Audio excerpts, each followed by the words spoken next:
Welcome to the InfoGov Hot Seat Vodcast, featuring candid interviews with practitioners, consultants, and solution providers on hot topics in the information governance industry. Here's your host, Jim Merrifield.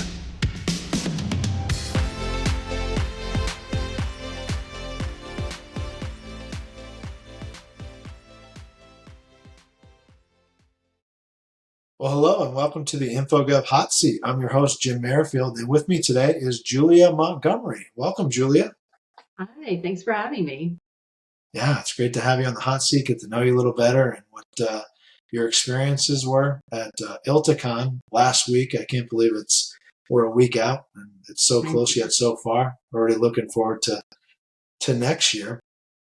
But let's get to know you a little better. Can you tell us a brief introduction of yourself and one fun fact as well? Yeah, I'd be happy to.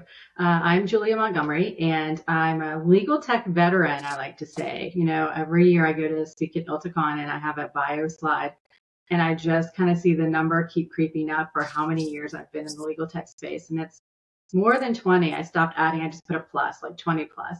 But my career in legal tech is, I think, an interesting one. Like a lot of other veterans, I've had the opportunity to be in the space from different angles. So I spent a good bit of time working in law firms of different shapes and sizes in Washington, D.C., and then crossed over to the dark side, as they like to say, and have been on the vendor side.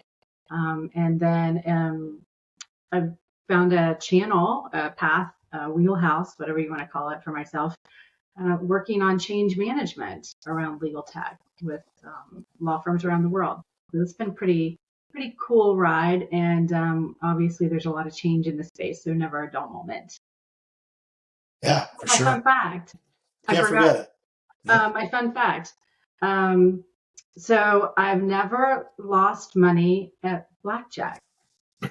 Oh, wow. Okay. Yeah. Okay. What was your best hand?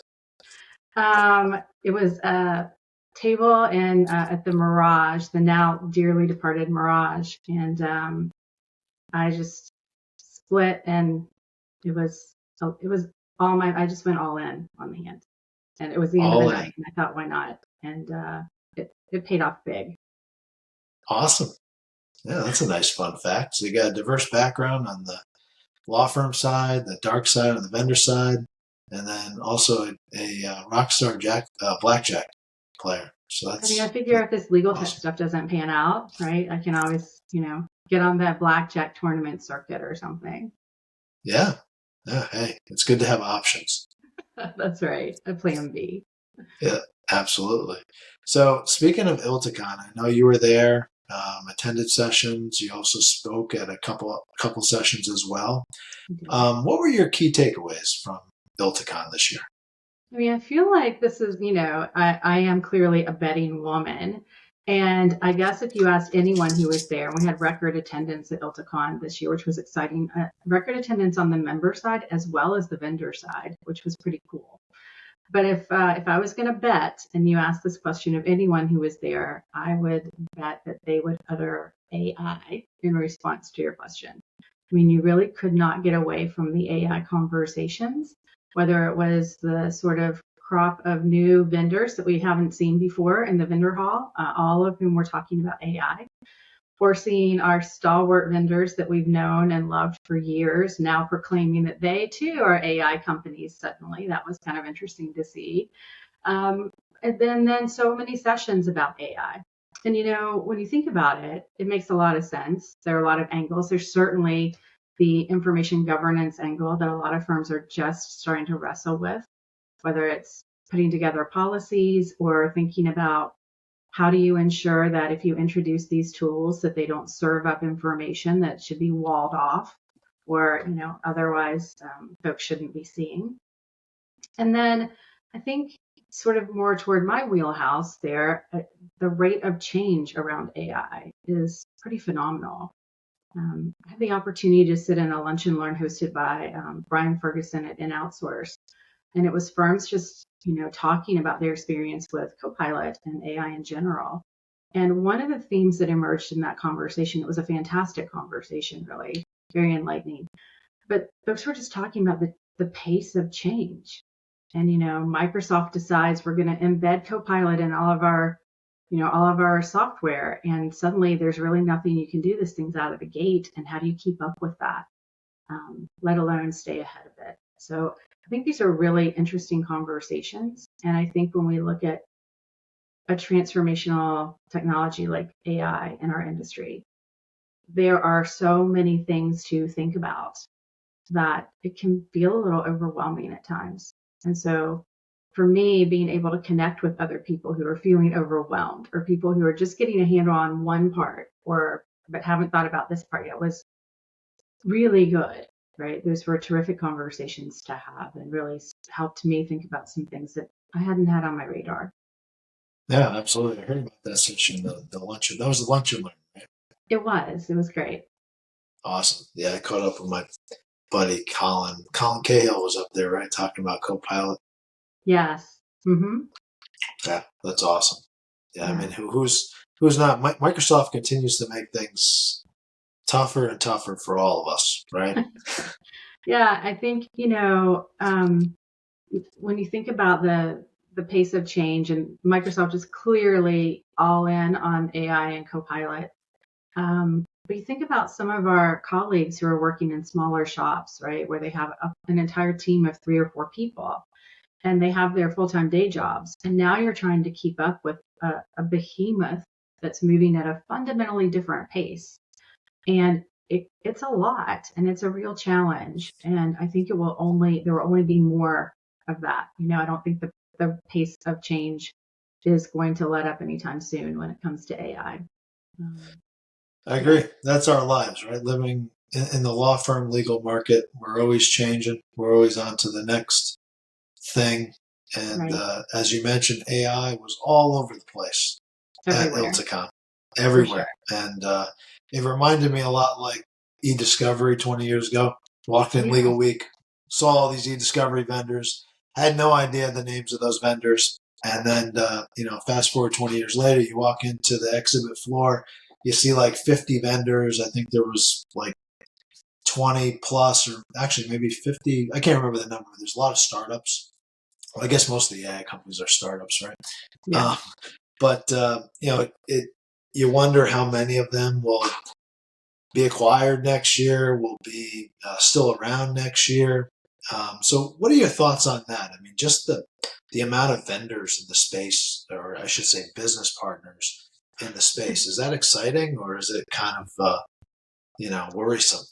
I think it's to be expected, right? I think a couple of things. Number one is I think that we always see this, right? We've been in legal tech long enough to know that the next shiny thing comes along and suddenly everyone's an AI company or everyone's an AI expert. And the vendor hall is filled with business partners who have an AI story to tell. And then you come back next year and they're nowhere to be seen. And I think that those of us who's been in the business for a while know that that's kind of the way it goes.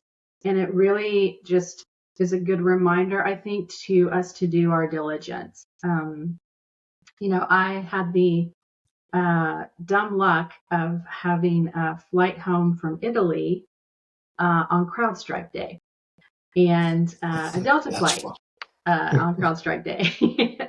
And I was stranded in Italy for 4 days beyond when I was supposed to return home. And, people are like, oh, don't throw me in the briar patch. Like, how sad for you to be stranded in Italy. But it was kind of a pain, actually. But that's another podcast. But there were lots of conversations that folks were having with me about CrowdStrike because they knew I'd kind of been caught up in it. And there was a lot of finger pointing and a lot of blame, which all makes sense. But for me, it was just a good reminder of table stakes, basics, right? Ask your vendors probing questions. Make sure you vet them. Are they really experts at what they say they're experts at? If you're going cloud product, what are their change control practices? These are core questions to ask any vendor that you're partnering with, whether it's CrowdStrike or whether it's some brand new AI vendor that you've never heard of before. Don't assume anything and really vet them before you move forward. Yeah, I think that's great advice.